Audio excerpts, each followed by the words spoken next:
পাল্টা হামলায় ইসরায়েলের আয়রন ডোম বিমান প্রতিরক্ষা ব্যবস্থাকে ব্যর্থ করে তেল আবিবে অবস্থিত ইসরায়েলের প্রতিরক্ষা সদর দপ্তরে হামলা চালিয়ে গুড়িয়ে দিয়েছে ইরান।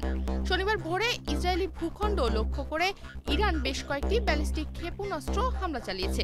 যেসব স্থানে আঘাত হানা হয়েছে তার মধ্যে রয়েছে তেল আবিবের কিরিয়া এলাকা, যেখানে ইসরায়েলের সামরিক সদর দপ্তর এবং ইসরায়েলি প্রতিরক্ষা মন্ত্রণালয় অবস্থিত। মধ্য ইসরায়েলের বিভিন্ন অংশে ইরানের একাধিক ক্ষেপণাস্ত্রের আঘাত হানে। এতে বেসামরিক হতাহত এবং দৃশ্যমান ক্ষয়ক্ষতির ঘটনা ঘটেছে।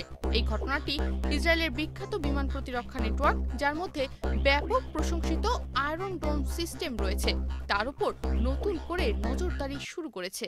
ভাইরাল হওয়া 19 সেকেন্ডের একটি ভিডিও ক্লিপে দেখা যায় ইসরায়েলের আয়রন ডোম একটি ইরানি ক্ষেপণাস্ত্রকে বাধা দেওয়ার চেষ্টা করছে। তবে ক্ষেপণাস্ত্রটি ওই আয়রন ডোম ভেঙে চোখের পলকে প্রতিরক্ষা সদর দপ্তরে আঘাত হানে। ক্লিপটি শুরু হয় বিকট শব্দে বেরিয়ে আসা প্রজেক্টাইল দিয়ে। তারপর আলোর ঝলক এবং আগুনের একটি গোলা বিকট শব্দে ভবনটিতে আঘাত করে।